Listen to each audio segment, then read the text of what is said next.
জাহাঙ্গীরনগর বিশ্ববিদ্যালয় কর্তৃক আয়োজিত অত্র বিশ্ববিদ্যালয়ের একটি ইন্টেলেকচুয়াল প্ল্যাটফর্ম পাঠশালার আয়োজনে আজকে আধুনিক যুগে ইসলামিক লাইফস্টাইল শিরোনামের এই সেমিনারে আপনারা যারা উপস্থিত হয়েছেন তাদের সবাইকে জানাচ্ছি আন্তরিক শুভেচ্ছা এবং মোবারকবাদ। আহলান ওয়া সাহলান ওয়া মারহাবান বিকুম ফি হাযাল লিকা আত-তাইয়্যিব আল মুবারাক। আমরা শুরুতে আল্লাহ রাব্বুল ইজ্জা ওয়াল জালালের দরবারে শুকরিয়া জ্ঞাপন করছি যে আল্লাহ তাআলা আমাদেরকে এরকম চমৎকার একটি পরিবেশে চমৎকার একটি বিষয়ের উপর কিছু আলোচনা শুনবার জন্য, এসে বসবার জন্য, জয়েন করবার জন্য সুযোগ করে দিয়েছেন। আমরা সবাই পড়ছি কালিমাতুশ শুকর আলহামদুলিল্লাহ। আল্লাহর দরবারে শুকরিয়া জ্ঞাপনের পাশাপাশি আমি আজকের এই হল রুমে উপস্থিত সবাইকে অন্তরের অন্তঃস্থল থেকে শুভেচ্ছা এবং মোবারকবাদ জানাতে চাই। আপনারা সেই মাগরিবের পর থেকে লম্বা একটা সময় বসে আছেন আজকের এই সেমিনারকে সার্থক করবার জন্য। আজকের এই প্রোগ্রামে উপস্থিত হবেন কিছু সময়ের মধ্যেই অত্র বিশ্ববিদ্যালয়ের সম্মানিত ভিসি মহোদয়, উপস্থিত আছেন প্রভিসি মহোদয়, বিভিন্ন faculty dean, head of the departments, Professor's, lecturers, stuffs এবং সুপ্রিয় শিক্ষার্থী বন্ধুরা, আপনাদের সবাইকে আবারও অন্তরের অন্তঃস্থল থেকে মোবারকবাদ জানিয়ে আমার সংক্ষিপ্ত আলোচনা আমরা শুরু করছি। আপনারা একটি টপিকের কথা শুনেছেন, যে টপিকের আলোকে কিছু কথা আমরা শেয়ার করবার চেষ্টা করব। আমরা স্যারদের মুখ থেকে শুনছিলাম যে এত চমৎকার পরিবেশে কোনো ইসলামিক সেমিনার বা কনফারেন্স এটা আগে হয়নি। আলহামদুলিল্লাহ, জুলাই আপরাইজিংয়ের পরে আল্লাহ তাআলা খুব সহজ করে দিয়েছেন, আমাদের জন্য প্রশস্ত করে দিয়েছেন। আপনারা জেনে থাকবেন যে আমি নিজেও প্রায় 5 বছর দেশের বাইরে ছিলাম। মালয়েশিয়াতে থেকে থেকে ভাবতাম যে দেশে কি আমি 29 সালে ঢুকতে পারবো না 41 সালে ঢুকতে পারবো। তো আল্লাহ তাআলার প্ল্যান যে ভিন্ন সেটা তো আমাদের জানা ছিল না। খুত্তাতুল্লাহি আ'যামু মিন খুত্তাতিনা, আমাদের প্ল্যানের চেয়ে আল্লাহর প্ল্যান অনেক বড়। আমরা এতটুকু দেখি, কিন্তু আল্লাহ হয়তো আরো অনেক দূর আমাদের জন্য প্রশস্ত করে রেখেছেন। আলহামদুলিল্লাহ। তো এই 5 আগস্টের গণ অভ্যুত্থান বা বিপ্লব পরবর্তী বাংলাদেশের এই চমৎকার পরিবেশে আমরা যে একত্রিত হতে পেরেছি, সুন্দর সুন্দর কনফারেন্স সেমিনারের মধ্য দিয়ে আমরা আমাদের আইডিয়াগুলো শেয়ার করতে পারছি, এটা আমাদের জন্য অনেক বড় নেয়ামা, আল্লাহর পক্ষ থেকে রাহমা। তো আমরা যেন এটাকে পজিটিভলি কাজে লাগাই এবং এই যে ইসলামের বিউটি, এটা যেন আমরা আমাদের ভাই বোনদের কাছে তুলে ধরতে পারি। আপনারা নিশ্চয় জানেন যে অনেকে ইসলামের বিরোধিতা করে, ইসলামকে অপছন্দ করে এজন্য না, ইসলামের ব্যাপারে তার ইনডেপথ নলেজ না থাকার কারণে। এখানে আমাদেরও দায় কম না, আমাদের প্রপার প্রেজেন্টেশনের অভাবে আমরা সুন্দরভাবে ইসলামকে তাদের কাছে হয়তো উপস্থাপন করতে পারিনি, ফলে তারা ইসলামের বিরোধিতা করে। তো আমাদের প্রাইম ডিউটি হচ্ছে আমরা নিজেরা ইসলামকে অনুশীলন করব এবং ইসলামের সৌন্দর্যকে, দ্য বিউটি অফ ইসলামকে আমরা অন্যের সামনে তুলে ধরব। এটা হচ্ছে আমাদের দায়িত্ব। আপনারা খুব চমৎকার সেমিনারের একটা টপিক নির্ধারণ করেছেন যে আধুনিক যুগে ইসলামিক লাইফস্টাইল। শুরুতে আমি ইসলামিক লাইফস্টাইল বলতে আসলে কি বোঝায় এই আইডিয়াটাকে, কনসেপ্টটাকে ক্লিয়ার করে আমি আমার মূল আলোচনায় যাবো ইনশাআল্লাহ বিইذনিল্লাহ। এই ফ্যানটা একটু কমাতে হবে, ফ্যানের বাতাসটা সামান্য একটু কমাই দিলে হবে।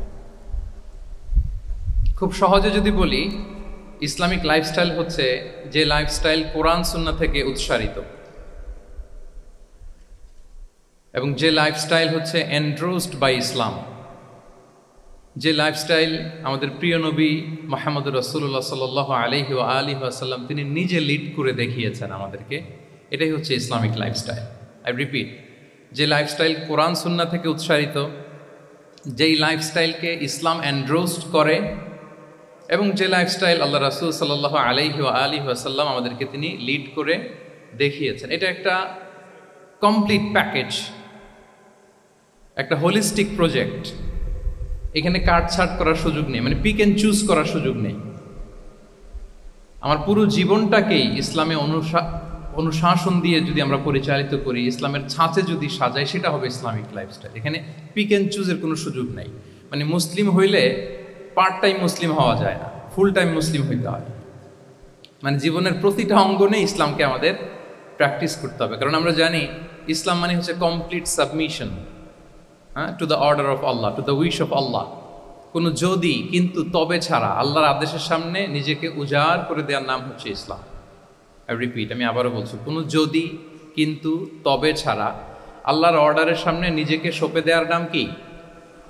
ইসলাম। সবাই বলুন তো, আল্লাহর আদেশের সামনে কোনো যদি কিন্তু তবে ছাড়া নিজেকে সাবমিট করা, এই সাবমিসিভ অ্যাটিটিউডের নাম কি? সবাই বলুন তো। তাহলে আপনি পিক অ্যান্ড চুজ করতে পারবেন না যে এটা আমার ভাল লাগে, এটা আমার সাথে যায়, সো আমি এটা নিলাম, এটা আমার সাথে যায় না, সো এটা থেকে আমি দূরে থাকলাম, তাইলে এটা ইসলামিক লাইফস্টাইল হলো না। এই কনসেপ্টটা কি ক্লিয়ার সবার কাছে? এটা একটা total package, it's a total project, it's a holistic programme. আপনি আপনার সুবিধা মতো এখানে কাটছাট করতে পারবেন না, নিলে পুরোটাই নিতে হবে। তো আমরা অনেকে আবার কাটছাট করি নিজের মন মতো, তাদেরকে উদ্দেশ্য করে আল্লাহ তাআলা বলছেন, আফাতুমিনুনা বিবা'দিল কিতাবি ওয়া তাকফুরুনা বিবা'দ। তোমরা কি আল্লাহর কিতাবের কিছু অংশ মানো আর কিছু অংশ তোমরা অস্বীকার করো? এটা তোমাদের পলিসি? জেনে রেখো, ওয়ার্নিং দিচ্ছেন যে তোমাদের পলিসি যদি এইটা হয়, তাহলে এই দুনিয়াতে আছে তোমাদের জন্য লাঞ্ছনা, আর আখিরাতে তোমাদেরকে শাস্তির মুখোমুখি হতে হবে। তাহলে কাটছাট করার সুযোগ নেই। আমরা যেটা করি, নামাজ, রোজা, হজ, জাকাতের মতো এই যে আনুষ্ঠানিক ইবাদতগুলো, এগুলোতে আমরা ইসলামকে খুব মানি, ইসলামের অনুশাসন মানি।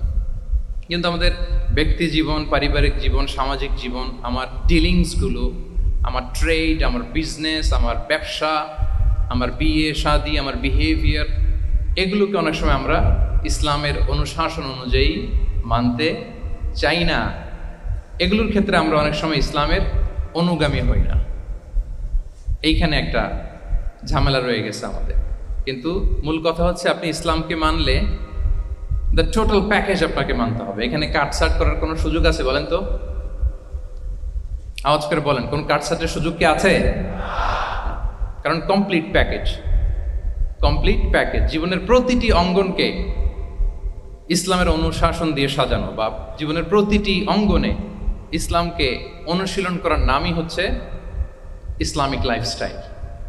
মূলত ইসলামই একটা lifestyle. Islam is not merely a set of beliefs and rituals, rather it's a lifestyle. ইসলাম নিজেই একটা lifestyle that emphasizes justice, spirituality, integrity and modesty.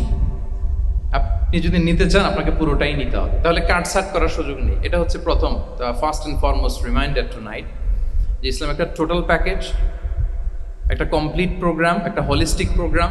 এখানে পিক অ্যান্ড চুজ করতে পারবো না আমরা। আপনি যদি আমাকে ইসলামী লাইফস্টাইলের উপরেই সেমিনারে কথা বলতে বলেন, I must say you have to take the entire package, পুরোটাই আপনাকে নিতে হবে। এই আইডিয়াটা ক্লিয়ার হয়েছে আমাদের সবার কাছে? সবার কাছে ক্লিয়ার তো? তাহলে পিক অ্যান্ড চুজ করবো নাকি? শুনি নাই সবার কাছ থেকে। পিক অ্যান্ড চুজ করা যাবে? কাটছাট করা যাবে? কিছু কিছু রুলস এন্ড রেগুলেশন আমার খুব ভালো লাগে, আমার জন্য খুব সুবিধা হয়, ওইটা নিলাম, বাকিগুলা কাটছাট করে দিলাম। তার মানে সহজভাবে পার্ট টাইম মুসলিম হওয়ার কোনো সুযোগ নেই, হলে ফুল টাইম হতে হবে। কাস্টমাইজড ইসলামের কোনো সুযোগ নেই, টোটাল প্যাকেজটাকে আমার অ্যাডাপ্ট করতে হবে। এটা হচ্ছে ইসলামিক লাইফস্টাইল। তো আজকের এই সেমিনারে আমি কিছু ট্রেডস বা the core values of Islamic lifestyle আপনাদের সাথে শেয়ার করবার চেষ্টা করব, যাতে করে ব্যাপারটা আরও ক্রিস্টাল ক্লিয়ার হয় যে আসলে what is Islamic lifestyle all about. আসলে এটা কি, কিভাবে এটা আমরা অ্যাডাপ্ট করব, কিভাবে এটার সাথে নিজেকে খাপ খাওয়াবো, কিভাবে এটা আমরা প্র্যাকটিস করব। তাহলে প্রাথমিক কথা অলরেডি ডান, যে কাটছাট আমরা করব না, পিক অ্যান্ড চুজ করবো না, টোটাল প্রোগ্রামটাই আমরা নেওয়ার চেষ্টা করব। তো এখন আমরা কিছু কোর ভ্যালিউজের কথা বলবো, যেগুলো দিয়ে ইসলামিক লাইফস্টাইলের মূল ধরনটা আমাদের কাছে ক্লিয়ার হবে। ইসলামিক লাইফস্টাইলের কথা যদি আমাদেরকে বলতে হয়, প্রথম যেই ট্রেড, যে ক্যারেক্টারিস্টিক্স বা ভ্যালিউর কথা আমাকে বলতে হবে, সেটা হচ্ছে the concept of halal and haram. If there is no halal and haram, there is no Islamic lifestyle, for sure I am telling you. যদি হালাল হারাম না থাকে, এটা যদি আমরা মেনটেন না করি, এটা কোশ্চিন কালো ইসলামিক লাইফস্টাইল হবে না। আপনাকে হারাম থেকে যোজন যোজন দূরে থাকতে হবে। আর হালাল দিয়ে জীবনটাকে সাজাতে হবে, কারণ যেখানেই হালাল সেখানেই বারাকা। রিপিট, আমি আবারও বলছি, যেখানেই হালাল সেটার মধ্যে কি হারামে কোনো বারাকা আছে? হারামে আছে অস্থিরতা, সাময়িক উন্মাদনা, এর ভেতরে বারাকা নাই। হালালের ভেতরে আল্লাহ তাআলা বারাকা ঢুকিয়ে দিয়েছেন। আচ্ছা, আপনারা বলুন তো, গরুর গোশত খাওয়া এটা হালাল না হারাম? হালাল। কুকুরের গোশত খাওয়া হালাল না হারাম? আচ্ছা, গরু বছরে বাচ্চা দেয় কয়টা? গাভী? আচ্ছা, একটা। কুকুর দেয় কয়টা? কয়টা? 7টা, 8টা, 10টা? ফ্যামিলি প্ল্যানিং নাই তো? দেদারসে দিচ্ছে। আচ্ছা, গরু হালাল, কুকুর হারাম। গরু বাচ্চা দেয় কয়টা? কুকুর দেদারসে দিচ্ছে।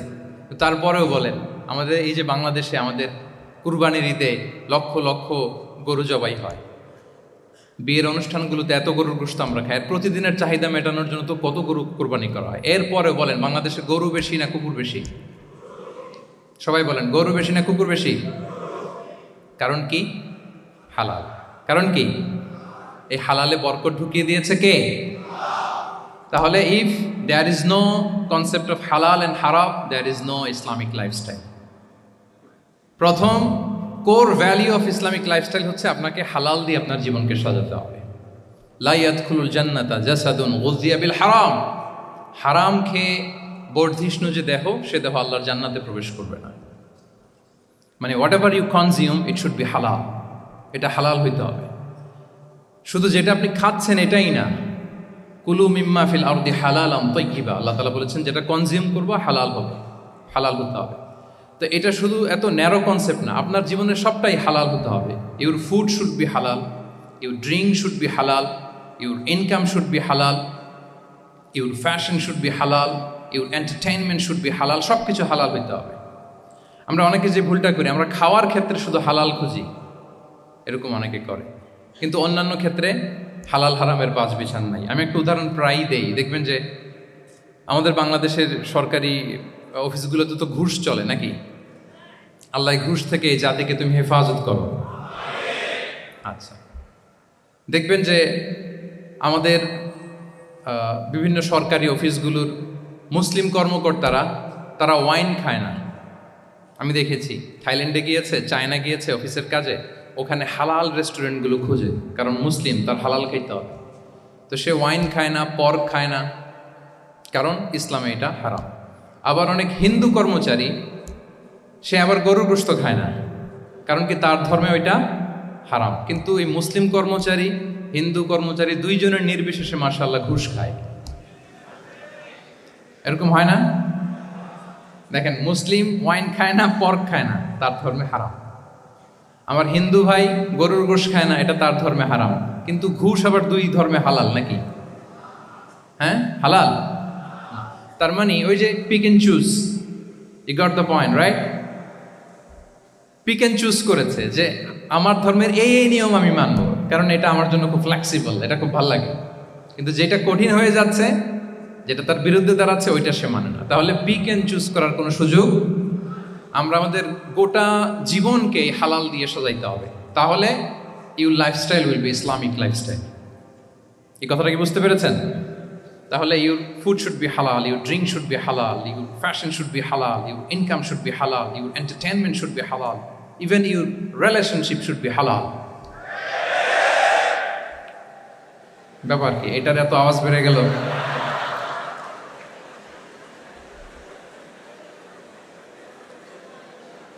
এটা কমন পড়ে গেছে নাকি? আচ্ছা বলেন, হালাল রিলেশনশিপ কোনটা বলেন? এই তো আসল জায়গায় হাত দিছি বোধহয়। আমাদের শিক্ষার্থী বন্ধুদের মধ্যে বিবাহিত আছি আমরা? হ্যাঁ, কারা কারা আছে দেখি তো।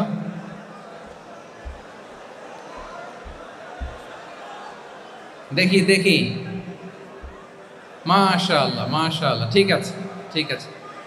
আমাদের বোনরা উপরে আছেন, মাশাআল্লাহ, অনেকে হাত তুলেছেন, আলহামদুলিল্লাহ। এই তো আমাদের যারা হাত তুলছেন তাদের জন্য একটা তাকবীর দেই আমরা, আল্লাহু আকবার। এই যে আপনারাই বলেছেন, আমার কোনো লিগ্যাল অপিনিয়ন দেওয়ার প্রয়োজন হচ্ছে না, যে হালাল রিলেশনশিপ হচ্ছে বিয়ে। তাহলে বিয়ের বাইরে যদি আমার কোনো রিলেশনশিপ থাকে, হালাল না হারাম? ফতুয়া দিচ্ছে কি আমি? আপনারাই দিচ্ছেন। বলেন, বিবাহ পরবর্তী কোনো যদি এক্সট্রা ম্যারিটাল রিলেশনশিপ থাকে, এটা ইসলামে হালাল না হারাম? তাইলে pre marriage relationship, after marriage relationship, এটা শরীয়তে হারাম। তো এই হারাম যদি আমি এই হারামের সাথে যদি নিজেকে জুড়ে দেই, তাহলে আমার লাইফস্টাইল এটা ইসলামিক লাইফস্টাইল হতে পারে না। আমরা বিয়ের মতো পবিত্র বন্ধনের মধ্য দিয়ে আমরা আমাদের দাম্পত্য জীবনকে উপভোগ করব। আল্লাহ তৌফিক দান করুক। এই যে অনেকে হাত তুলে ফেলছে, মার্শাল, তার মানে সেকেন্ড ইয়ারে আছে, ফার্স্ট ইয়ারে আছে, থার্ড ইয়ারে আছে, আলহামদুলিল্লাহ, হালাল রিলেশনশিপে তারা গিয়েছে, মার্শাল। তাহলে হালাল এন্ড হারামের ব্যাপারে যদি আমরা বলি, আমাদের পুরো জীবনের প্রতিটি অঙ্গন আমরা হালাল দিয়ে সাজাবো। কি বলেন, পারা যাবে তো ইনশাআল্লাহ? হারামের সাথে আমাদের কোনো সম্পর্ক আছে? হ্যাঁ, আমরা সবকিছু হালাল দিয়ে সাজাবো তো? হারামকে আমরা না বলে দিব না, নো। আজকের এই জহির রায়হান মিলনায়তন, না এটা কি নাম, জহির রায়হান মিলনায়তনের এই হলরুম থেকে হারামকে আমরা লাল কার্ড দেখাই দিলাম। কি বলেন, হারামকে আমরা নো বলবো, আওয়াজ করে বলুন নো। ওকে, নো টু হারাম। তাহলে দ্য কনসেপ্ট অফ হালাল এন্ড হারাম আশা করি আমাদের কাছে ক্লিয়ার। আমরা হালাল দিয়ে নিজেদের জীবনকে সাজাবো, হারামের সাথে আমাদের কোনো সম্পর্ক নাই।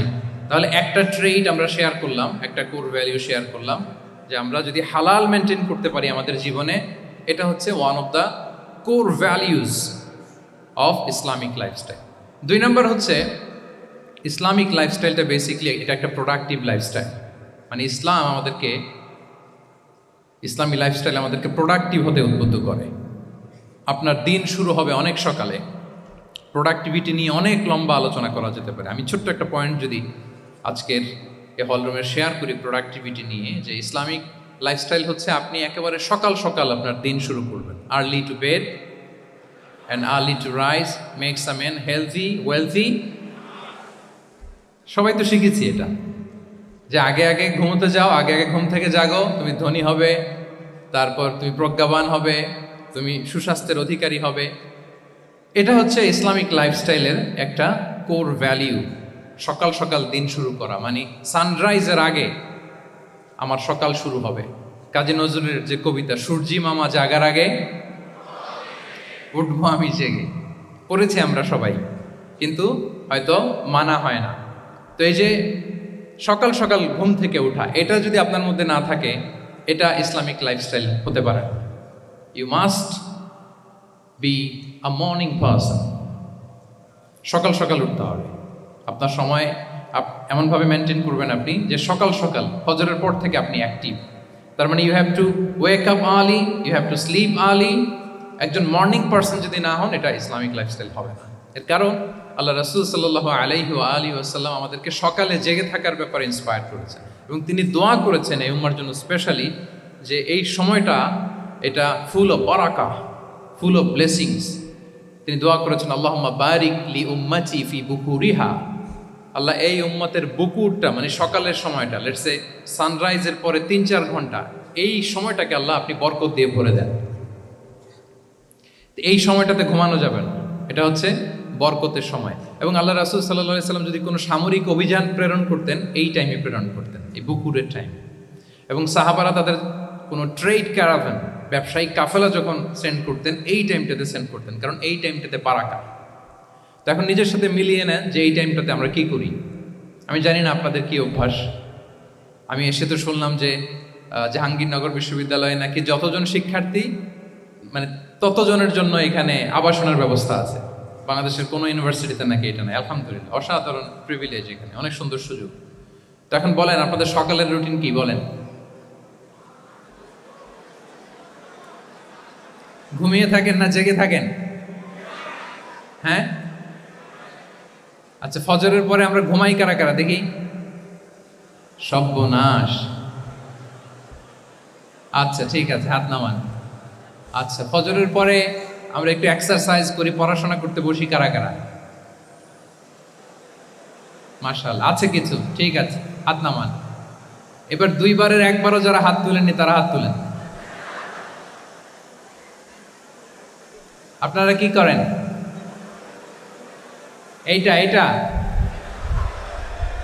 হ্যাঁ, ডিভাইস।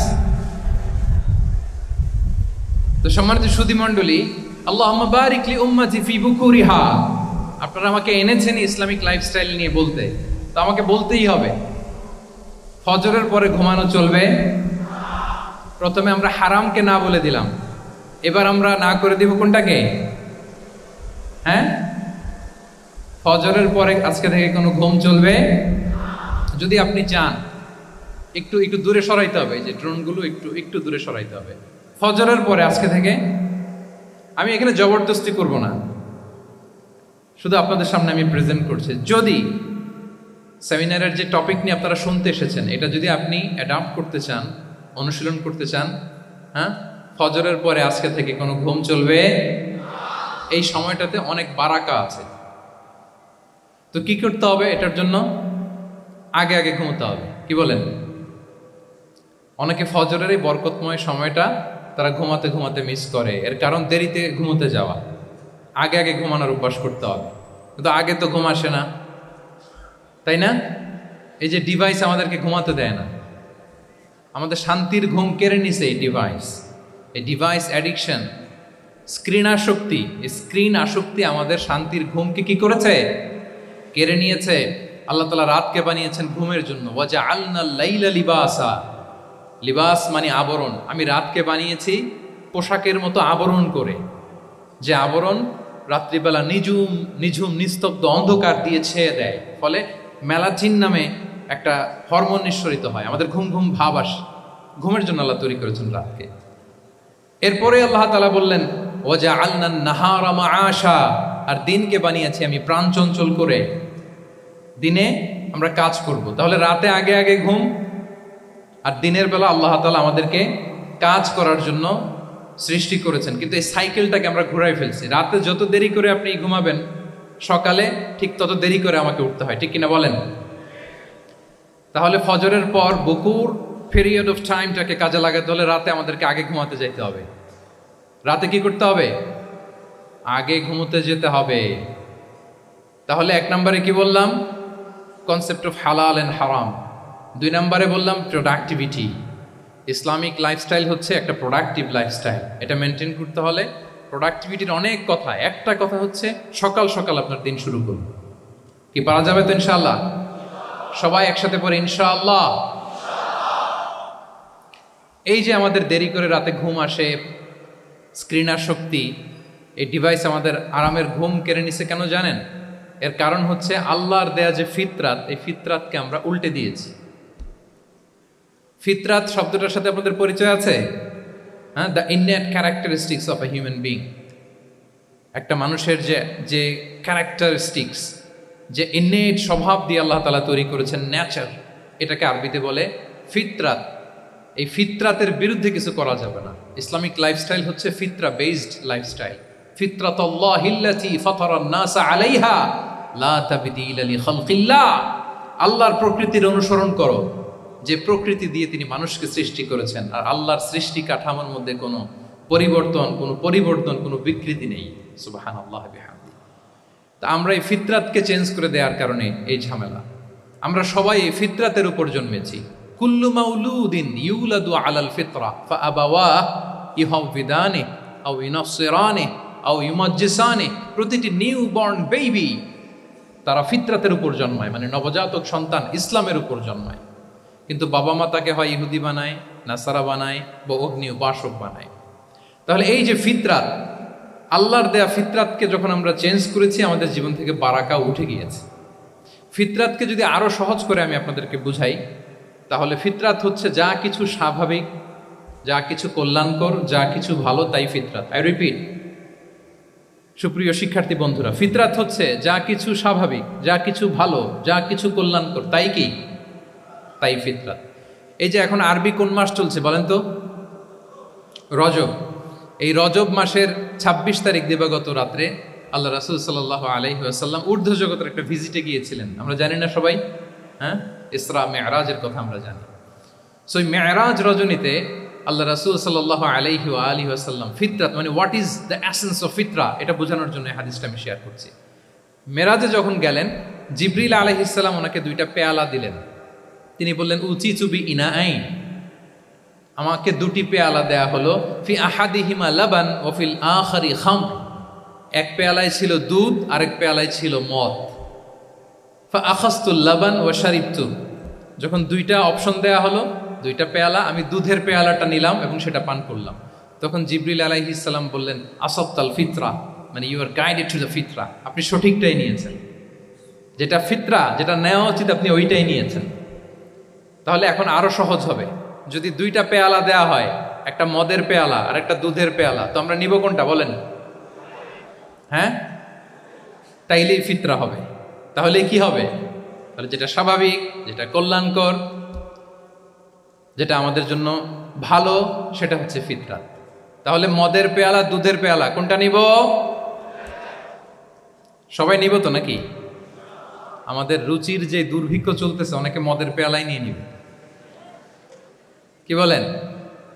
আছে না একদল, তারা কি করে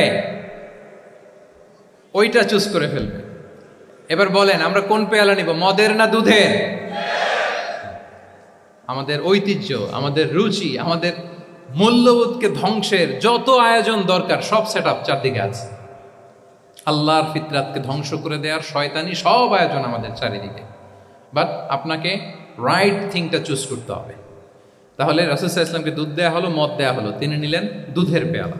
তাহলে এটা হচ্ছে ফিতরাত। এটা কি ফিতরাত? এভাবে সব কিছু চেঞ্জ করে দেয়া হয়েছে।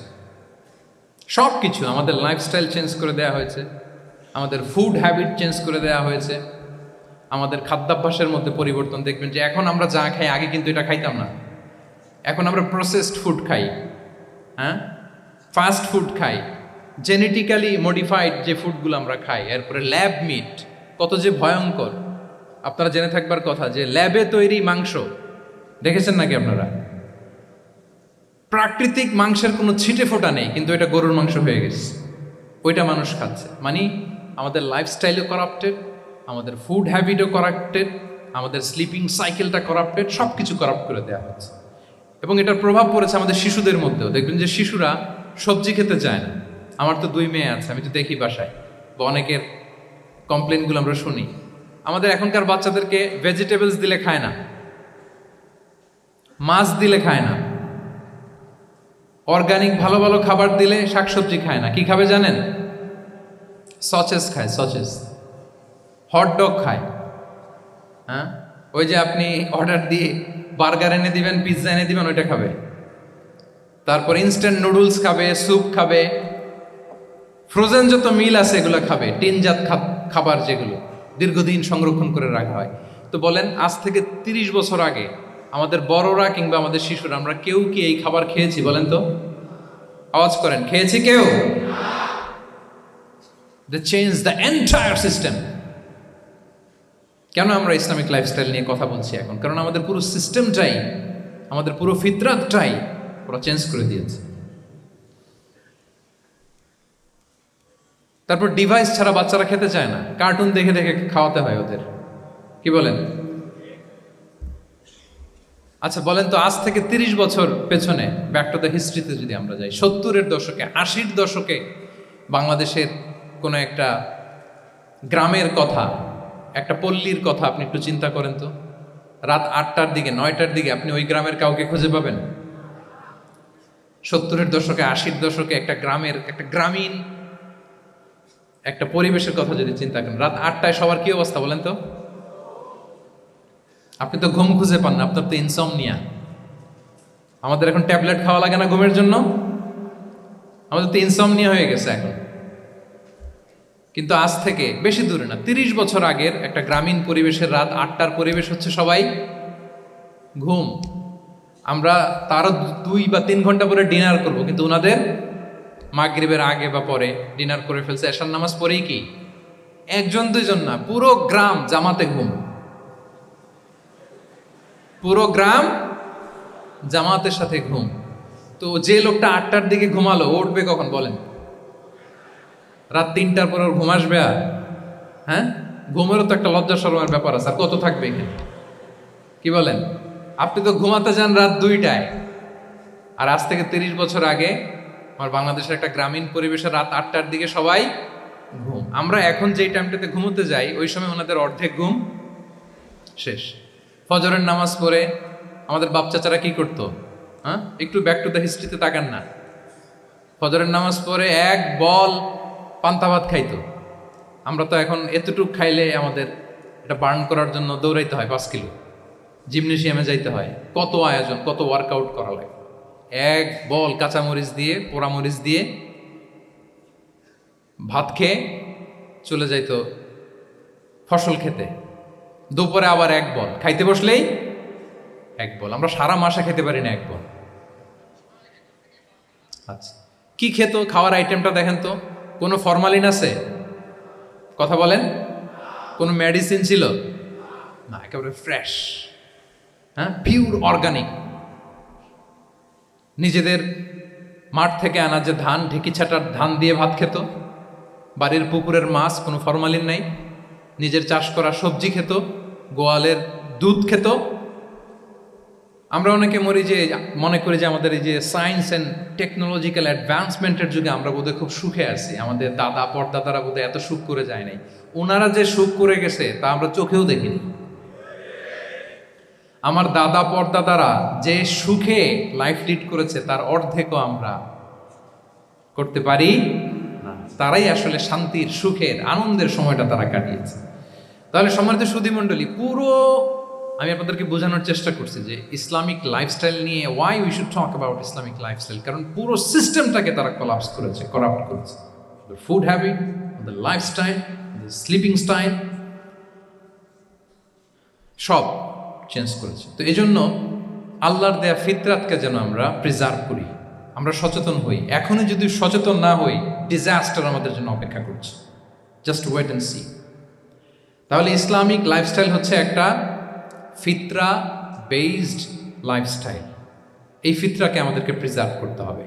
তাহলে 3টা পয়েন্ট বলে ফেলছি অলরেডি, যদি আপনাদের মনে থাকে। প্রথমে কি বলেছিলাম? হালাল, হালাল দিয়ে জীবন সাজাবো। 2 নম্বরে প্রোডাক্টিভিটির জন্য কি করব? রাতে দেরি করে ঘুমাবো, তাহলে আগে আগে ঘুমাবো, ফলে আগে আগে ঘুম থেকে জেগে কাজ শুরু করবো। 3 নম্বরে ফিতরা, মানে আল্লাহর দেয়া প্রাকৃতিক যেই নিয়ম, মানে আলোর সাথে সাথে আমার জীবন শুরু, আলো নাই আমিও ঘুমায় পড়বো। কি বলেন? আপনি উন্নত দেশে তো তাই হয়। জাপানে আমি কয়েকবার গিয়েছি, আগে আগে ঘুমায় পড়ে। ইভেন আমেরিকাতে আমি কয়েকবার গিয়েছি, অনেক অনেক শহরে 8টার পরে সুপার শপ বন্ধ, 8টার পরে ঘুম এরা। আমরা হাঁটছি কোন দিকে? আমরা একটু নিজেদেরকে প্রশ্ন করি। তাহলে 3 নাম্বার হচ্ছে ফিতরা বেসড যে লাইফস্টাইল, এটার দিকে আমাদেরকে ফিরে আসতে হবে। 4 নাম্বার হচ্ছে মডেস্টি, শালীনতা। One of the core values of Islamic lifestyle. এই শালীনতা আমরা হারাতে বসেছি। মডেস্টি বললে অনেকে শুধু কাপড় চোপড় নিয়ে চিন্তা করে, যে ছোট কাপড়, বড় কাপড়। Modesty is not about only clothing, but also your behaviour, your dealing, your overall character. শুধু আপনি মডেস্টি, শালীনতা বললে কাপড় চোপড় নিয়ে চিন্তা করবেন না। এটা আপনার মডেস্টি ইন ইউর স্পিচ, আপনার কথার মধ্যেও, শব্দ চয়নেও মডেস্টি থাকতে হবে, আপনার বিহেভিয়ারে মডেস্টি থাকতে হবে, আপনার ডিলিংসে মডেস্টি থাকতে হবে। এই শালীনতা আমরা হারাচ্ছি। তার বিপরীতে আমাদের সমাজে অশ্লীলতার প্রসার হচ্ছে, লাজুকতা হারিয়ে যাচ্ছে। লাজুকতা, লজ্জা শরম থাকা, এটা যে কত বড় নেয়ামা। যেই জাতি একবার এটা হারিয়ে ফেলে, আর কোনো কিছু দিয়ে, জোড়াতালি দিয়ে এটা তারা রিভাইভ করতে পারে না। এই যে ওয়েস্ট তো এখন যা যা আমাদেরকে শিখাইছে, যেটাকে আমরা স্ট্যান্ডার্ড মনে করি, আবার তারা ফিরতেছে। এই যে ডিভাইসের কথা বলছি না, আপনি অস্ট্রেলিয়ার খোঁজ খবর নেন, যারা খোঁজ নিয়েছেন তারা জানেন, আন্ডার 16 কোনো বাচ্চা সোশ্যাল মিডিয়া ইউজ করতে পারে না অস্ট্রেলিয়াতে। 1 মাস অ্যাপ্লাই করে, কান্ট্রি ওয়াইড অ্যাপ্লাই করে দেখায় ফেলছে। Facebook, including Facebook, WhatsApp, Twitter, TikTok, 10টা অ্যাপস যেগুলো বাচ্চাদের মধ্যে এডিকশন নিয়ে আসে, এগুলো সব বন্ধ। জানেন এই নিউজটা? জানেন? মানে ফিরতেছে, উল্টা ফিরতেছে। এই যে শালীনতার কথা আমরা বলি, এটা হারাচ্ছে। রাসূল সাল্লাল্লাহু আলাইহি ওয়াসাল্লাম বলেন, যার শালীনতা নাই, ইযা লাম তাস্তাহি ফাসনা মা শি'তা, যখন তোমার লজ্জা শরম থাকবে না, যা মনে চায় তাই করো। শিশু মুহাম্মদ চলে গেল সেই বনু সাআদে, ছোট্ট মুহাম্মদ কাঁদে না, কাঁদে না কখনো, ক্ষুধা লাগলেও কাঁদে না, ব্যথা পেলেও কাঁদে না। কিন্তু ছোট্ট মুহাম্মদের প্রাইভেটসের জায়গা থেকে কাপড়টা যখন সরে যেত, শিশু মুহাম্মদ কেঁদে দিত। সুবহানাল্লাহ, শালীনতা। ইযা লাম তাস্তাহি ফাসনা মা শি'তা। রাসূল সাল্লাল্লাহু আলাইহি ওয়াসাল্লাম বলেছেন, যদি তোমার লজ্জা শরম না থাকে, লজ্জা শরমের মাথা যদি তুমি খাও, তুমি সব করতে পারবা, তোমাকে দিয়ে সব সম্ভব। তাহলে এই শালীনতা, এটা অনেক বড় নেয়ামত। সম্মানিত বন্ধুরা, আজকে দিনকে দিন আমাদের সমাজ থেকে শালীনতা হারিয়ে যাচ্ছে, লাজুকতা হারিয়ে যাচ্ছে। নারী পুরুষ উভয় দিক থেকে, বিশেষ করে আমাদের বোনদেরকে টার্গেট করা হয়েছে। নারীদেরকে, আমাদের বোনদেরকে, তাদেরকে প্ররোচিত করা হচ্ছে, তাদের সামনে আইডিয়া হাজির করা হচ্ছে যে যে নারী যত বেশি নগ্ন হতে পারে সে তত বড় সাহসী নারী। বলেন, আমাদের সমাজে পত্রপত্রিকা আপনারা দেখেন না এটা? যে নারী নিজেকে যত এক্সপোজ করবে সে তত বড় কি সাহসী নারী, এই তকমা তাকে দেয়া হচ্ছে। এটা টোটাল কমপ্লিট শয়তানের একটা মিশন। শয়তানের প্রথম মিশন হচ্ছে বনি আদমকে বিবস্ত্র করা। কি করা? আল্লাহ তাআলা আদম আলাইহিস সালাম, হাওয়া আলাইহিস সালামকে বলেছিলেন যে নিষিদ্ধ গাছ যেও না, খেও না। শয়তানের প্ররোচনায় খেয়ে ফেলেছিলেন, সাথে সাথে জান্নাতের পোশাক খুলে পড়েছে। তার মানে শয়তানের প্রথম মিশন হচ্ছে মানুষকে কি করা? নগ্ন করা। মানুষকে কি করা? নগ্ন করা। তাহলে আমাদের বোনদেরকে এমন ভাবে তাদের সামনে উপস্থাপন করা হচ্ছে, প্ররোচিত করা হচ্ছে, এবং বলা হচ্ছে নগ্নতার পথে যে বেশি হাঁটে সে নাকি তত সাহসী নারী। নাউযুবিল্লাহি মিন যালিক। তাহলে এই যে মানব জাতিকে বস্ত্রহীন করা, এটা শয়তানের একটা মিশন। তার বিপরীতে ইসলাম নারীকে সম্মান দিয়েছে, সম্মান করেছে। যে ঘরে প্রথমে কন্যা জন্মায়, খায়রুকুম মান বুখিরা বিল উনসা, সে ঘরটাকে আল্লাহ তাআলা বরকতময় করে দেয়। 2 সন্তান তো 2 জান্নাতের দরজা ওপেন। 2 কন্যা সন্তান, 3 কন্যা সন্তান তো 3টা জান্নাতের দরজা ওপেন। সুবহানাল্লাহ। স্ত্রী হয়ে যখন ঘরে যাবে, যে ব্যক্তি তার স্ত্রীর কাছে সেরা, পরিবারের কাছে সেরা, সে সবার কাছে সেরা, সে আল্লাহর কাছে সেরা। সুবহানাল্লাহ। এবং কোনো মা যদি সন্তান জন্ম দিতে যে মারা যায়, কিয়ামতের দিন আল্লাহ তাআলা ওই মাকে শহীদদের কাতারে দাঁড় করাবেন। আর যদি সেফলি সন্তান ভূমিষ্ঠ হয়, আল্লাহ বলে মায়ের পায়ের নিচে ওই সন্তানের বেহেশত। সুবহানাল্লাহ। কিভাবে নারীর স্টেটাস, মর্যাদাকে ইসলাম বাড়িয়েছে। এবং এই যে ইসলাম যে নারীকে যে ভিআইপি হিসেবে কনসিডার করে, হ্যাঁ, ইসলামের দেয়া নারীর ড্রেস কোড নিয়ে আমাদের অনেকের কত কথা, কত ক্রিটিক। এটা কেন করে? কারণ Islam consider women as a queen. ইসলাম তো নারীকে রানী হিসেবে কনসিডার করে। কি হিসেবে বলেন? আচ্ছা বলেন, যে কুইন হবে, যে রানী হবে, তার একটা স্পেশাল ড্রেস কোড থাকবে না? তার একটা স্পেশাল প্রোটোকল থাকবে না? রানীর সাথে কি যা মনে চায় তা করা যায়, দেখা করা যায়, তার কাছে যাওয়া যায়? আল্লাহু আকবার। কারণ ইসলাম চায় নারীদের জন্য পৃথিবীটা নিরাপদ হোক। ইসলাম চায় নিজ গৃহে বা কর্মক্ষেত্রে নারীরা নিরাপদ থাক। ইসলামের যত ভ্যালিউজ আছে, যত রুলস এন্ড রেগুলেশন আছে, এটা আমাদের ভালোর জন্য, মানব জাতির কল্যাণের জন্য। তাহলে এই অশ্লীলতা থেকে আমাদের যোজন যোজন দূরে থাকতে হবে। If you talk about Islamic lifestyle, আমাদেরকে শালীনতা, মডেস্টি ফিরিয়ে আনতে হবে। You have to maintain modesty. আমি যদি আরো ডিপে যাই, দেখেন এই যে প্রত্যেকের হাতে এক একটা করে পর্ন হাব হয়ে গেছে, হয়েছে না? পর্নোগ্রাফির সয়লাভ, বিকৃত যৌনাচারের সয়লাভ। এখন নতুন নামে, নতুন মোড়কে, LGBTQ নামে আমাদের সমাজে নানা মোড়কে আমাদের সামনে উপস্থাপন করা হচ্ছে। শুনেছেন না এগুলো? আপনারা নাম শুনেছেন? এই যে ট্রান্সজেন্ডারিজম, নাম শুনছেন না? নিজের দেহ কাটাকাটি করে দিব্যি পুরুষ, 4 সন্তানের বাবা, এখন হঠাৎ করে বলে যে আমি মনে মনে নারী, তো সোসাইটি যেন আমাকে নারী স্বীকৃতি দেয়। বায়োলজিক্যালি দিব্যি নারী, 3 সন্তানের মা, এখন বলে যে এখন আমি মনে মনে ভাবতেছি পুরুষ, তো আমাকে পুরুষ হিসেবে তুমি কনসিডার করো। আল্লাহর দেয়া ফিতরাত, এই যে বলছে উল্টায় ফেলতেছে, এই ফিতরাতকে ধ্বংস করার সবচেয়ে জঘন্যতম এই নতুন যেটা বাজারজাত করা হচ্ছে যে আইডিওলজি, এটা হচ্ছে ট্রান্সজেন্ডারিজম। অধিকারের মোড়কে, তাও আসতেছে কিভাবে, কিসের মোড়কে বলেন তো? রাইটসের কথা বলে, যেটা একটা রাইটস। এজন্য সম্মানিত সুধীমণ্ডলী, শালীনতার কোনো বিকল্প নেই। If you want to take care of yourself, if you want to take care of your family, your society, you have to maintain modesty. কোনো বিকল্প নেই, সাবধান হইতে হবে আমাদেরকে। তাহলে 4 নম্বরে কি? শালীনতা, মডেস্টি। শালীনতা হচ্ছে ইসলামিক লাইফস্টাইলের ভূষণ। এখন পরিকল্পিতভাবে এই শালীনতার কবর রচনা করা হচ্ছে আমাদের সমাজে। আপনারা কি রাগ করতেছেন? কথা ক্লিয়ারলি বুঝতে পারতেছেন? আমি যদি রয়ে শয়ে কথা বলি তো বুঝতে পারবেন আপনারা? ক্লিয়ারলি মেসেজগুলো আমি আপনাদের সামনে পৌঁছে দিচ্ছি। তাহলে কয়টা গেল? 4টা। হালাল, প্রোডাক্টিভিটি, প্রিজার্ভিং ফিতরা অ্যান্ড ফাইনালি মডেস্টি। 4টা কাভার। 5 নম্বরে হচ্ছে ইসলামিক লাইফস্টাইল যদি আমরা মেনটেন করি, we must have to be optimistic, hopeful, আশাবাদী হইতে হবে। মুমিনের ডিকশনারিতে হতাশা নেই, আমরা হতাশ হই না, আমরা নিরাশ হই না, আমরা ভরসা রাখি এক মহান সত্তার উপর। আওয়াজ করে বলুন, তিনি কে? শয়তানের মিশন হচ্ছে আমাদেরকে হতাশ বানানো।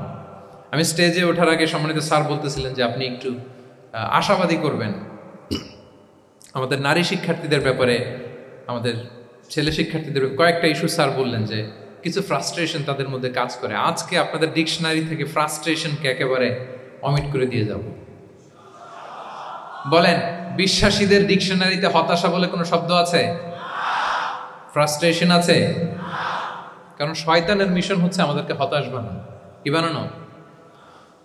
শয়তান আমাদেরকে আশাবাদী করতে চায় না, সে চায় আমরা যেন হতাশ হই। আমি ভুল করেছি, পাপ করেছি, অন্যায় করেছি, তো শয়তান সেই পাপের সাগরে আমাকে হাবুডুবু খাওয়াতে চায়, বলে আর অনেক ভুল হয়ে গেছে, অনেক দূর তুই চলে এসেছিস, আর আল্লাহ তোকে ক্ষমা করবে না, থাক এখানেই থাক, করতে থাক। এরকম শয়তান টেম্পটেশন দেয়, প্রভোকেশন করে। কিন্তু শয়তান জানে না যে আল্লাহর রহমতের দরিয়া কত বড়। শয়তানের মিশন হচ্ছে আমাদেরকে হতাশ বানানো, আর আল্লাহর বাণী আমাদের হৃদয়ে আশা জাগায়, আশাবাদী করে তোলে। আল্লাহর এই কিতাবের, কোরআনের প্রতিটি আয়াতে পরতে পরতে পাবেন আপনি মোটিভেশন, ইন্সপিরেশন। আল্লাহু আকবার। লা তাহজান ইন্নাল্লাহ মা'ানা।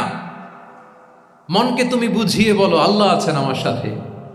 জাহাঙ্গীরনগর বিশ্ববিদ্যালয়ের আমার সুপ্রিয় শিক্ষার্থী বন্ধুরা, এই বাক্যটি নিজের জীবনের জন্য, নিজের জীবনের সাথে সেট করে নেন। মনকে তুমি বুঝিয়ে বলো আল্লাহ আছেন আমার সাথে। বিপদে আপদে, আমাদের লাইফে আপস এন্ড ডাউনস থাকে, সব মুহূর্তে আমরা এই কথাটা খেয়াল করবো যে কেউ যদি আমাকে হেল্প করার জন্য নাও থাকে, এক মহান সত্তা আছে। তিনি কে? আল্লাহ রাসূল সাল্লাল্লাহু আলাইহি ওয়াসাল্লাম, আবু বকর রাদিয়াল্লাহু তাআলা আনহু গারে সাউরে হিজরতের রাতে লুকিয়ে আছেন। কুরাইশরা খুঁজতেছে, আবু বকর রাদিয়াল্লাহু তাআলা আনহু তটস্থ, না জানি ধরা পড়ে যায়। তিনি বলছেন, কুরাইশরা আমাদের এত পাশ দিয়ে যাচ্ছে, একটু মাথা নিচু করলে দেখে ফেলবে আমাদের। রাসূল সাল্লাল্লাহু আলাইহি ওয়াসাল্লাম বললেন যে ভয় পেও না আবু বকর, তুমি কি ভেবেছো আমরা এখানে গুহাতে 2 জন? না না, এই গুহায় আমরা 2 জন নই, আমাদের সাথে একজন মহান সত্তা আছে। তিনি কে? আমরা 3 জন এখানে। লা তাহজান ইন্নাল্লাহা মা'ানা। ভয় পেও না, হতাশ হয়ো না, নিশ্চয় আল্লাহ আমাদের সাথে আছেন।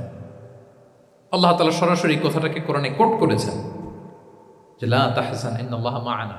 তাহলে সুপ্রিয় বন্ধুরা, এই বাক্যটা আমাদের খেয়াল রাখতে হবে যাদের মধ্যে ফ্রাস্ট্রেশন কাজ করে, যে মনকে তুমি বুঝিয়ে বলো কে আছেন আমার সাথে? আল্লাহ আছেন আমার সাথে। এরকম কোরআনের পরতে পরতে অনেক আয়াত পাবেন। লা তাইআসু মির রাউহিল্লাহ ইন্নাহু লা ইয়াইআসু মির রাউহিল্লাহি ইল্লাল কওমুল কাফিরুন। আল্লাহর রহম থেকে নিরাশ হইও না। কাফিররা ছাড়া কেউ আল্লাহর রহম থেকে নিরাশ হয়? আমি আপনি আমাদের জীবনে কত ভুল করেছি, কত অন্যায় করেছি, কতটাই বা পাপ করেছি। মনে রাখবেন, আমাদের পাপ যত বড় হোক, আল্লাহর রহমতের দরিয়া তার চাইতেও বড়। ইন্না মা'আল উসরি ইউসরা ফাইন্না মা'আল উসরি ইউসরা, and verily with every hardship there is an ease. প্রত্যেক কষ্টের পরেই থাকে স্বস্তি। এই বাক্যগুলো কি আপনাকে মোটিভেশন দেয় না? এই কথাগুলো কি আপনাকে চাঙ্গা করে না? আপনার জীবনে ইন্সপিরেশন হয়ে আসে না এই কথাগুলো? ওয়ালা তাহিনু ওয়ালা তাহজানু ওয়া আনতুমুল আ'লাউনা ইন কুনতুম মুমিনিন। চিন্তা করো না, হতাশ হয়ো না, তোমাদেরই বিজয় হবে যদি তোমরা মুমিন হও। আল্লাহু আকবার। তাহলে আপস এন্ড ডাউনস থাকবে, এবং মুমিন জীবনে তো হতাশা থাকবেই না। কারণ আমার জীবনে যদি কোনো কষ্টের ঘটনা ঘটে, এটার জন্য আমি রিওয়ার্ড পাবো। আমি যদি অসুস্থ হই, আমার প্রত্যেক অসুস্থতার কারণে আমার পাপ মোচন হয়। সুবহানাল্লাহ পড়েন। আপনার জ্বর হয়েছে, এই জ্বরের কারণে আল্লাহ আপনার গুনাহ মাফ করবেন। আপনি ব্যথা পেয়েছেন, অসুস্থ হয়েছেন, আল্লাহ তাআলা গুনাহ মাফ করে দিবেন। তাহলে হতাশার কোনো সুযোগ আছে বলেন? না। মুমিন জীবনে হতাশার কোনো সুযোগ নেই। রাসূল সাল্লাল্লাহু আলাইহি ওয়াসাল্লাম বলেন, মা ইউসিবুল মুসলিমা মিন নাসাব ওয়ালা ওয়াসাব ওয়ালা হাম্মিন ওয়ালা হুজনিন ওয়ালা আযান ওয়ালা গাম্মিন হাত্তা শাওকাতি ইউশাকুহা ইল্লা কাফারাল্লাহু বিহা মিন খাতায়া। মুমিন জীবনে যত ব্যথা, কষ্ট, দুঃখ, এমনকি ফল পাড়তে যে গাছের কাটার খোঁচা যদি খান, রাসূল সাল্লাল্লাহু আলাইহি ওয়াসাল্লাম বলেন ওই খোঁচার ব্যথার কারণে আল্লাহ তোমার গুনাহ মাফ করে দেয়। কেউ অসুস্থ হয়ে রাসূল সাল্লাল্লাহু আলাইহি ওয়াসাল্লামের কাছে আসলে রাসূল সাল্লাল্লাহু আলাইহি ওয়াসাল্লাম কি বলতেন জানেন? কেউ জানেন? লা বাস আলাইক তুহুরুন ইনশাআল্লাহ। তিনি বলতেন, আরে don't worry about it, it will cleanse up your scenes. ভয় পেও না, আরে এই অসুস্থতা, এটার কারণে আল্লাহ তোমার গুনাহ মাফ করে দিবে। সুবহানাল্লাহ। তাহলে অসুস্থ ব্যক্তি আর উজ্জীবিত হতো না? রাসূল সাল্লাল্লাহু আলাইহি ওয়াসাল্লাম অসুস্থ ব্যক্তিকে দেখলেই মাথায় হাত বুলিয়ে দিতেন, দোয়া করতেন, আল্লাহুম্মা রাব্বান নাস আযহিবিল বাস ইশফি আনতা শাফি, দোয়া করে দিতেন।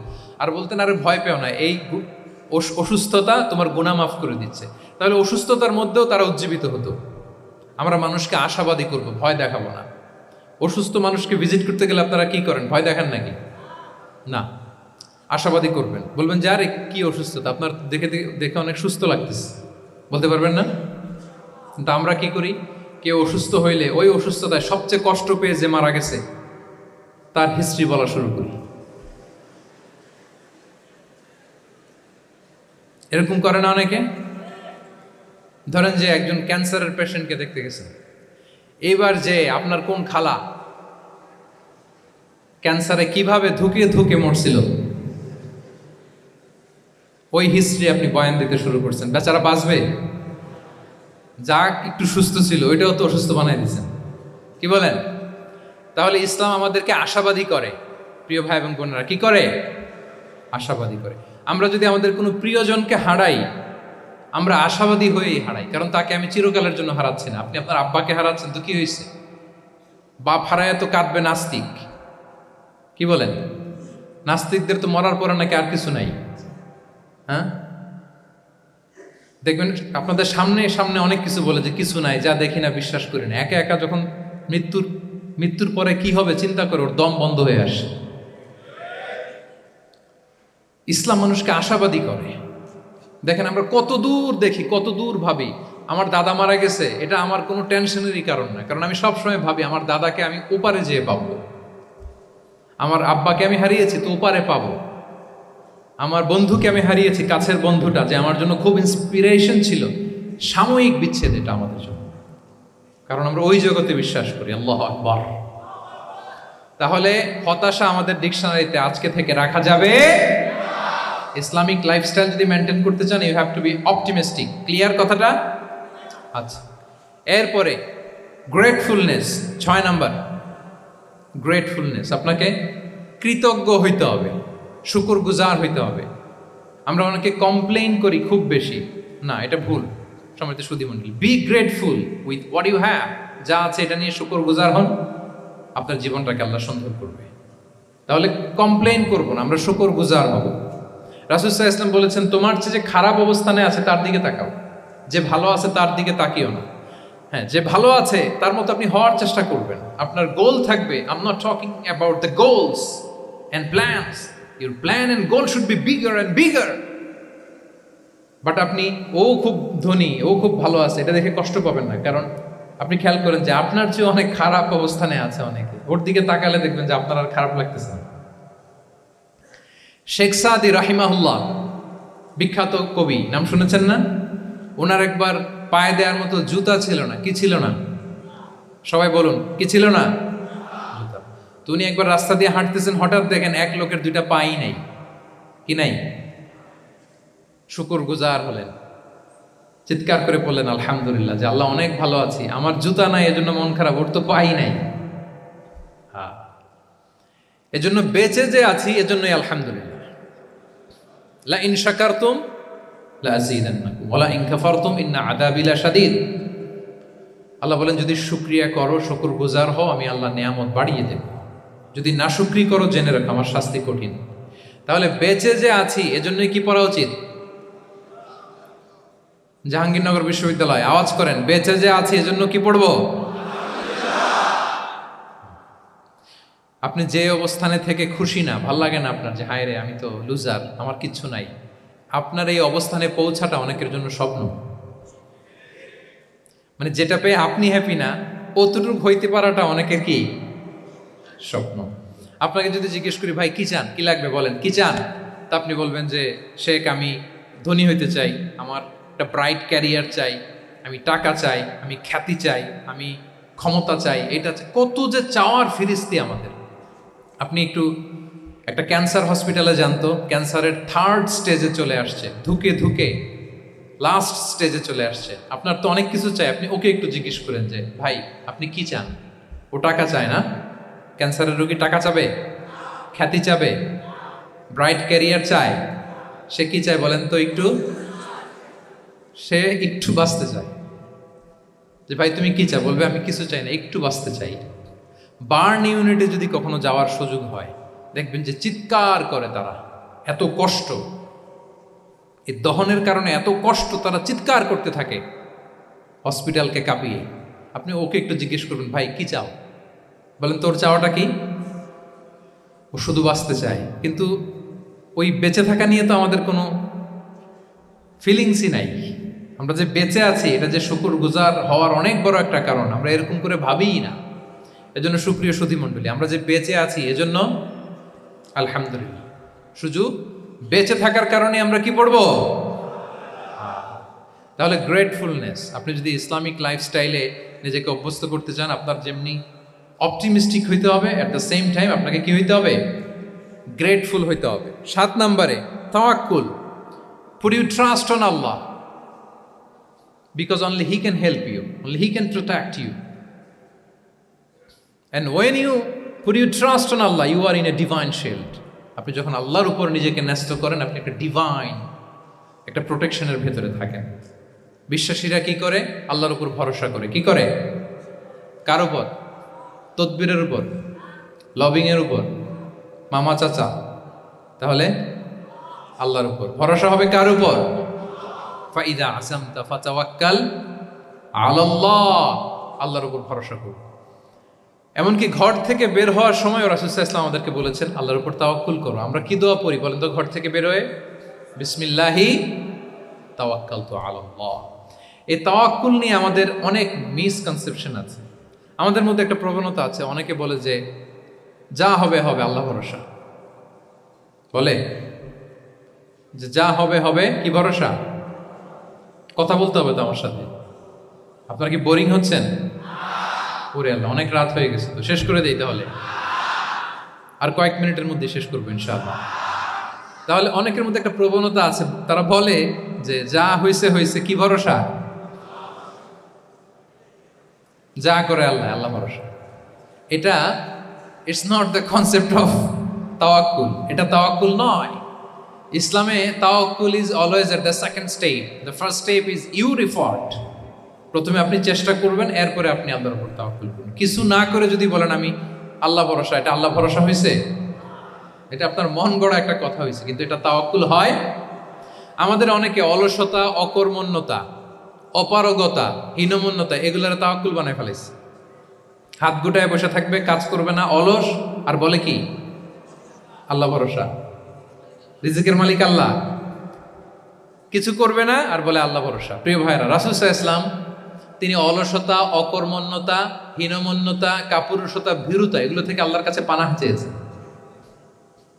নিজের সাধ্যের সবটুকুন তিনি করেছেন, তারপরে আল্লাহ ভরসা করেছেন। এবং পাখিকে ইসলামে তাওয়াক্কুলের মডেল বানানো হয়েছে। রাসূল সাল্লাল্লাহু আলাইহি ওয়াসাল্লাম বলেন লাউ আন্নাকুম তাতাওয়াক্কালুনা আলাল্লাহি হাক্কা তাওয়াক্কুলিহি লা রাযাকাকুম কামা ইয়ারযুকুত তুয়ুর তাগদু খিমাসান ওয়া তারুহু বিতানা মানে তোমরা যদি পাখির মতো তাওয়াক্কুল করো তাহলে পাখিকে আল্লাহ যেমন রিজিক দেয় তোমাদেরকেও রিজিক দিবে। পাখি কি করে বলেন তো? প্রতিদিন সকালবেলায় ওর ঘরের ভিতরে বসে বলে যে আল্লাহ ভরসা, বলে?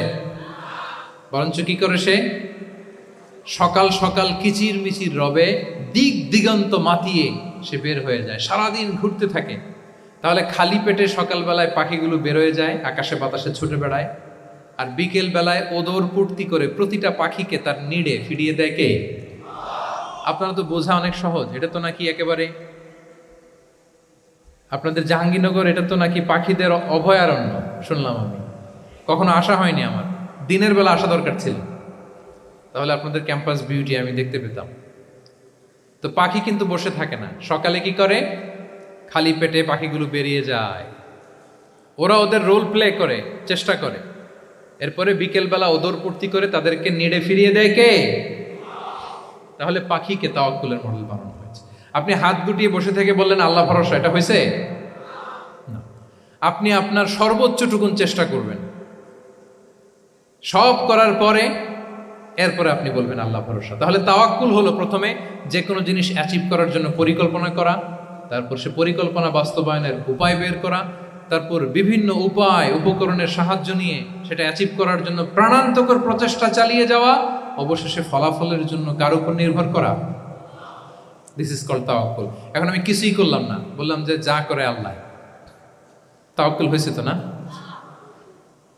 আমাদের সমাজে দুইটা ধারণা, কেউ কেউ বলে আরে আমি তো সব করব, তাওয়াক্কুলের দরকার কি? Absolutely wrong. আবার অনেকে মনে করে আল্লাহই সব করে দিবে, এটাও absolutely wrong. The concept of Islam is in between this two extreme lines. এই দুইটার মাঝখানে হচ্ছে তাওয়াক্কুল। তাহলে তাওয়াক্কুলের মেকানিজম হচ্ছে আমার সাধ্যের সবটুকুন আমি করব, তারপরে আল্লাহ সাহায্য আসবে, সেজন্য আমি তাওয়াক্কুল করব। আপনারা মুসা আলাইহিস সালামের ঘটনা জানেন। উনি যখন বনি ইসরায়েলকে নিয়ে লোহিত সাগরের সামনে আসলেন, ফেরাউন তার সৈন্য নিয়ে ধাওয়া করলো, আল্লাহ তাআলার সাথে সাথে কি রাস্তা বানাই দিলেন নাকি? সাগরের মাঝখানে না। আল্লাহ বললেন আনিদ্রিব বিআসাকাল বাহর, লাঠি দিয়ে একটা বাড়ি মারো সাগরে। মুসা আলাইহিস সালাম বাড়ি না মারলে তো আল্লাহ রাস্তা বানাতে পারতেন না, না পারতেন না? পারতেন, কিন্তু এটা তাওয়াক্কুলের মেকানিজম নয়। ওনাকে বলেছেন বাড়ি মারো, উনি লাঠি দিয়ে বাড়ি মারলেন, বিশাল রাস্তা হয়ে গেল।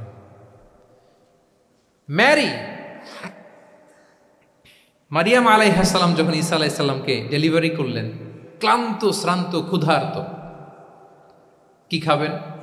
আল্লাহ তাআলা বললেন ওয়াহুজ্জি ইলাইকি বিজিযইন নাখলাতি তুসাকিত আলাইকি রুতাবান জানিয়া, মানে মারিয়াম একটু কষ্ট করে উঁচু হয়ে পাশে একটা খেজুর গাছ আছে, ওটা ডাল ধরে টান দাও, টসটসে পাকা খেজুর পড়বে নিচে, ওটা খাও। উনি টান না দিলে আল্লাহ এমনি অটোমেটিক্যালি পাঠাতে পারতেন না খেজুর? আল্লাহ পাঠাননি। তাহলে এই পৃথিবীর সিস্টেম হচ্ছে আপনাকে কষ্ট করতে হবে, আপনার রোলটা আপনাকে প্লে করতে হবে। ইসলামে তাওয়াক্কুল is always at the second step, the first step is your effort. আপনাকে চেষ্টা করতে হবে, তারপরে আপনি তাওয়াক্কুল করবেন, তাহলে এটা প্রপার তাওয়াক্কুল হবে। তাহলে এখন থেকে হাত গুটিয়ে বসে থেকে আল্লাহ ভরসা বলবেন? আমরা এটা ভুল করে ফেলি, রাসূল সাল্লাল্লাহু আলাইহি ওয়াসাল্লাম, ওনার কাছে আল্লাহর সাহায্য আসতো, জিবরিল আলাইহিস সালামও আসতো, তারপরেও কখনো তিনি নিজের ভাগ্য আল্লাহর হাতে ছেড়ে দিতেন না। আমাদের মতো যা করে আল্লাহ ভরসা বলে কখনো নিজের ভাগ্য আল্লাহর হাতে ছেড়ে দিতেন, বরং নিজের সাধ্যের সবটুকুন দিয়ে তিনি চেষ্টা করতেন। তারপর তিনি ভরসা করতেন কার উপর? আপনি হিজরতের ঘটনাটা দেখেন। আল্লাহ যেদিন বললেন যে আজ রাতেই তুমি আর আবু বকর হিজরত করো, রাসূল সাল্লাল্লাহু আলাইহি ওয়াসাল্লাম ওই দিন দুপুরবেলা আবু বকর রাদিয়াল্লাহু তাআলা আনহুর ঘরে গেলেন। তিনি কখনো দুপুরবেলা বেরোন না, তিনি কখনো মাস্ক পরে বেরোতেন না। সেদিন তিনি মাস্ক পরে বেরোলেন, খারাজা মুতাকান্নিয়ান, মুখ ঢেকে বেরোলেন। আবু বকর রাদিয়াল্লাহু তাআলা আনহুর ঘরে যেয়ে বলেন, আবু বকর আখরিজ মান ফিল বাইত, ঘরে যারা আছে বের করে দাও, প্রাইভেট আলাপ আছে। আবু বকর রাদিয়াল্লাহু তাআলা আনহু বললেন, ইয়া রাসূলুল্লাহ, আসমা আর আয়েশা একজন তো আপনার পরিবার, আর একজন তার বোন, আমরাই তো, বলেন। রাসূল সাল্লাল্লাহু আলাইহি ওয়াসাল্লাম আশ্বস্ত হলেন, বললেন যে আজ রাতেই আমরা হিজরত করব, আজ রাতেই। মক্কা থেকে মদিনা হচ্ছে উত্তর দিকে, কোন দিকে? আপার নর্থ। তিনি মক্কা থেকে মদিনায় হিজরত করবেন উত্তরে, কিন্তু তিনি বের হলেন দক্ষিণ দিক দিয়ে, শত্রুর চোখে ধুলি দেওয়ার জন্য। দেখেন দিনের বেলা বেরোলেন না, রাতে বেরোলেন, দেখেন একটার পর একটা প্রিকশন। দুপুরে বেরোলেন, চেহারা ঢেকে বেরোলেন, প্রাইভেসি মেনটেন করলেন, ডেস্টিনেশন এদিকে বের হলেন, এই দিক দিয়ে সবার চোখের অন্তরালে তিনি বের হলেন। এবং তিনি আবু বকর রাদিয়াল্লাহু তাআলা আনহুকে বললেন, সবাই যেই পথে মদিনা যায় আমরা কিন্তু ওই পথে যাব না, ক্যারাভানগুলো যেই পথে যায় ওই পথে না, সাওয়াহিলি একটা আনইউজুয়াল রুট ধরে আমরা যাব, সাগরের পার ঘেঁষে ঘেঁষে, যাতে ওরা বুঝতে না পারে। এই জন্য আবু বকর রাদিয়াল্লাহু তাআলা আনহু একজনকে ভাড়া করলেন, আব্দুল্লাহ ইবনে উরাইকেত নামে, যে আনইউজুয়াল রাউটটা চিনে, যে সাগরের পাশ ঘেঁষে চলে যাওয়া পথ দিয়ে মক্কা থেকে রাসূল সাল্লাল্লাহু আলাইহি ওয়াসাল্লামকে মদিনায় পৌঁছায়। 2টা উট তিনি 2 মাস ধরে এটাকে নার্চারিং করে রাখলেন। 3 দিন আবু বকর রাদিয়াল্লাহু তাআলা আনহু এবং রাসূল সাল্লাল্লাহু আলাইহি ওয়াসাল্লাম গারে সাউরে অবস্থান করলেন 3 দিন, যাতে করে বুঝতে পারেন যে মক্কায় তাদের ব্যাপারে কি বলা হয়। এবং আবু বকর রাদিয়াল্লাহু তাআলা আনহুর ছোট্ট ছেলে আব্দুল্লাহকে অ্যাসাইন করা হলো যে, আব্দুল্লাহ, তুমি তো ছোট মানুষ, তুমি প্রতিদিন মক্কার বাজারে যেয়ে শুনবা যে আমাদের ব্যাপারে কুরাইশরা কি বলে, নিশ্চয়ই তারা তন্ন তন্ন হয়ে আমাদেরকে খুঁজবে, না পেয়ে ওরা কি কি পলিসি নেয় এটা এসে আমাদেরকে জানাবো। সুবহানাল্লাহ। ছোট্ট আব্দুল্লাহ মক্কার বাজারে কে কি বলে শুনে গোয়েন্দার মতো করে, স্পাইয়ের মতো করে সে তথ্যগুলো নিয়ে, খাবার নিয়ে গারে সাউরে প্রতিদিন ইনফরমেশন পাস করে আসতো, আবার খাবার দিয়ে আসতো। আচ্ছা বলেন তো, এই ছোট্ট আব্দুল্লাহ যেই পথে যায় মরুভূমির উপরে তার ফুটপ্রিন্ট আছে না, আব্দুল্লাহর ফুটপ্রিন্ট। তো কুরাইশরা তো তন্ন তন্ন হয়ে রাসূল সাল্লাল্লাহু আলাইহি ওয়াসাল্লামকে খুঁজতেছে, ডানে বায়ে সামনে পেছনে সব জায়গায়। তারা যদি আব্দুল্লাহর ছোট্ট পায়ের ছাপ পায় আর সেটাই যদি ফলো করে, তাহলে ডিরেক্টলি তারা কোথায় যেয়ে পৌঁছবে? রাসূল সাল্লাল্লাহু আলাইহি ওয়াসাল্লামের কাছে, গারে সাউরে। আল্লাহ রাসূল সাল্লাল্লাহু আলাইহি ওয়াসাল্লাম কি করলেন? আবু বকর রাদিয়াল্লাহু তাআলা আনহু কি করলেন?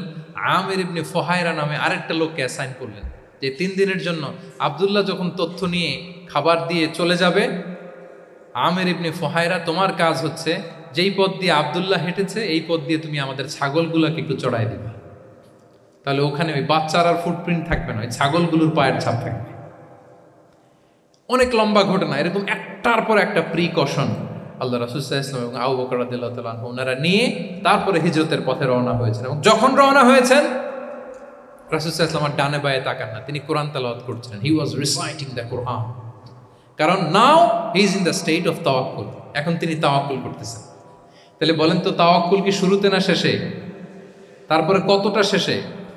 আপনার চেষ্টা, আপনার তদবির, আপনার লবিং, আপনার এফর্ট, আপনার সাধ্যের নাগালে থাকা সব কিছু উজাড় করে দেওয়ার পরে আপনি বলবেন তাওয়াক্কালতু।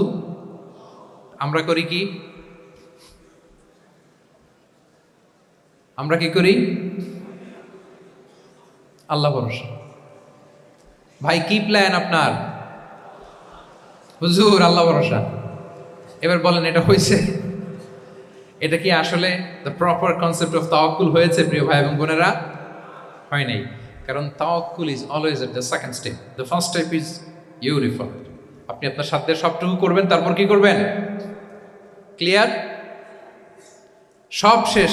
কথা হচ্ছে, আপনি যদি ইসলামিক লাইফস্টাইল মেনটেন করতে চান, আপনাকে উম্মা সেন্ট্রিক অ্যাটিটিউডের অধিকারী হতে হবে। উম্মা সেন্ট্রিক। আমাদের মুসলিম উম্মা একটা দুঃখী উম্মা, নেতৃত্বহীন উম্মা, বলিষ্ঠ নেতৃত্বের অভাবে এদিক থেকে লাথি মারলে আমরা এদিকে যাই, এদিক থেকে মারলে এদিকে যাই। শুধু একটা স্ট্রং লিডারশিপের অভাব, ঠিক কিনা বলেন?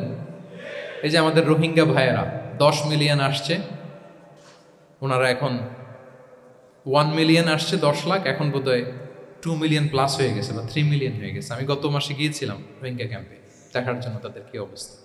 এমন মানবতার জীবনযাপন তারা করতেছে। ধর্মে তারা কোন ধর্মের বলেন তো? আমাদের ভাই, আমাদের বোনেরা, তাদের কোনো সলিউশন নাই। কাশ্মীরের ভাই বোনদের কি অবস্থা দেখেন তো। আর গাজার অবস্থা নাই বা বললাম।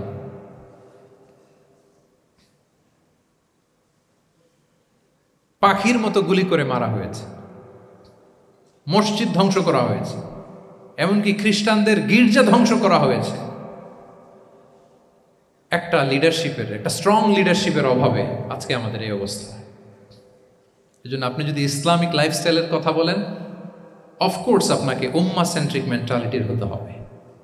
এই দুঃখী উম্মাকে নিয়ে আপনার প্রজেক্ট থাকতে হবে। আমরা আমাদের নিজেদের শক্তি, সম্ভাবনা, ঐতিহ্য এগুলো একেবারে ভুলতে বসেছি। আমরা যে যোদ্ধা ছিলাম, আমরা যে বিজয়ী ছিলাম, আমরা বেমালুম ভুলেই গিয়েছি। জ্ঞান বিজ্ঞানে একসময় আমরা লিড দিয়েছি, ঠিক কিনা বলেন? আমাদের জাবের ইবনে হাইয়ান ছিল, আমাদের আল বিরুনি ছিল, আমাদের আল ইদ্রিসি ছিল, আমাদের আল ফারাবি ছিল। এই নলেজ এখন ওয়েস্টে ট্রান্সফার হয়েছে, সেই নলেজ আবার ট্রান্সফার হয়ে আমাদের করতলগত একদিন হবে ইনশাআল্লাহ। তো এই প্রজেক্ট তো আমাদের নাই, একদিন যে আমাদের হাতে আসবে, হুজুর আল্লাহ ভরসা নাকি? শুধু আল্লাহ ভরসা বলে বসে থাকলে হবে? সেলফ সেন্টার্ড হওয়া যাবে না, উম্মা সেন্ট্রিক আমাদেরকে হইতে হবে। উম্মার জন্য আপনার হৃদয়ে একটা দরদ থাকতে হবে, অন্যের জন্য কাজ করার একটা মেন্টালিটি আমাদের গ্রো করতে হবে। যারা অন্যের জন্য করে তারা জানে যে এটাতে কি সুখ, কি মজা। আপনি অন্যকে দান করে দেখেন, একটা সুখানুভূতি আপনার মধ্যে কাজ করবে। এবং রাসূল সাল্লাল্লাহু আলাইহি ওয়াসাল্লাম বলেন, আল্লাহু ফি আউনিল আবদি মা দামাল আবদু ফি আউনি আখিহি। আল্লাহ তাআলা ততক্ষণ পর্যন্ত বান্দার সাহায্যে থাকে, ওই বান্দার, যতক্ষণ পর্যন্ত এই বান্দা তার ভাইয়ের সাহায্যে থাকে। এজন্য আমাদের প্রতিটি কাজে, পদক্ষেপে আমাদের নির্যাতিত ভাইয়েরা যেন তারা আমাদের চিন্তায় থাকে, তারা যেন আমাদের দোয়ায় থাকে, আমাদের সহযোগিতায় থাকে, এবং উম্মার জাগরণে যেন নিবেদিত হয় আমাদের সকল এফোর্ট, সকল প্রজেক্ট, সকল প্রচেষ্টা। কি পারা যাবে কিনা বলেন? উম্মার জন্য এরকম স্যাক্রিফাইসিং মেন্টালিটি আমাদের থাকার দরকার আছে না নাই বলেন? তাহলে উম্মা সেন্ট্রিক মেন্টালিটি আমাদের করতে হবে সম্মানিত সুধী মণ্ডলী। তাহলে ইসলামিক লাইফস্টাইল নিয়ে যদি আমরা কথা বলি, আমাদের উম্মা সেন্ট্রিক হওয়ার কোনো বিকল্প নাই। আমি যদি পুরো আলোচনার সামারি করি, তাহলে বলতে হবে, শুরুতে আমি যেটা বলেছিলাম যে এখানে পিক অ্যান্ড চুজ করে ইসলামিক লাইফস্টাইল অ্যাডাপ্ট করার আমাদের কোনো সুযোগ, মনে আছে যে কথা দিয়ে শুরু করেছিলাম? পিক অ্যান্ড চুজ করা যাবে মন মতো? না, পুরোটাই মানতে হবে। এবং 8টা, মোস্ট লাইকলি 8টা core values of Islamic lifestyle আমি আপনাদের সাথে শেয়ার করেছি। একটু যদি রিকল করি, 1 নম্বরে কি বলেছিলাম বলেন তো? হালাল, হালাল মেনটেন করতে হবে, হারামের সাথে আমাদের কোনো সম্পর্ক।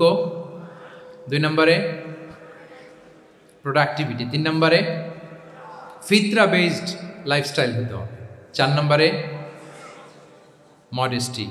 5 নম্বরে হতাশ হওয়া যাবে না, মনকে তুমি বুঝিয়ে বলো আল্লাহ আছেন আমার সাথে, অপটিমিজম। তারপরে আল্লাহর উপর ভরসা করা, গ্রেটফুলনেস। 7 নম্বরে কোনো কিছু না করে, হ্যাঁ, সব কিছু করার পরে, মাশাআল্লাহ, অ্যাবসলিউটলি রাইট আনসার। সব কিছু আমার সাধ্যের সবটুকুন করার পরে কি করব? কার উপর তাওয়াক্কুল করব, এবং আমরা উম্মা সেন্ট্রিক চিন্তা লালন করব, উম্মা কেন্দ্রিক। পারা যাবে তো?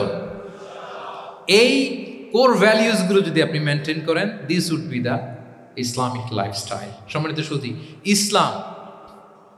ইসলাম আমাদেরকে যে লাইফস্টাইল প্রেসক্রাইব করেছে, সেই প্রেসক্রাইব লাইফস্টাইলই আমাদেরকে সাবস্ক্রাইব করতে হবে। এর বাইরে মুসলিমের কোনো লাইফস্টাইল থাকতে পারে? এর বাইরে অন্য কোনো লাইফস্টাইল আল্লাহর কাছে গ্রহণযোগ্য হতে পারে? আল্লাহ তাআলা আমাদের সবাইকে কথাগুলো বোঝার ও আমল করার তৌফিক দান করুন। সম্মানিত সুধী মণ্ডলী, আমি আবারও পাঠশালাকে শুকরিয়া জানাই, বিশ্ববিদ্যালয় কর্তৃপক্ষকে শুকরিয়া জানাই, এবং দীর্ঘ 1 ঘন্টারও বেশি সময় ধরে আপনারা যারা এই লম্বা আধুনিক যুগে ইসলামিক লাইফস্টাইল শিরোনামের এই সেমিনারে অংশগ্রহণ করলেন, আপনাদের সবাইকে আবারও প্রাণ ঢালার শুভেচ্ছা এবং অভিনন্দন জানিয়ে আমার আলোচনা এখানে আমি শেষ করছি। হাযা মা ইনদি ওয়াল ইলমু ইনদাল্লাহি আলাইহি তাওয়াক্কালতু ওয়া ইলাইহি উনীব। ওয়াসসালামু আলাইকুম ওয়া রাহমাতুল্লাহি ওয়া বারাকাতুহু।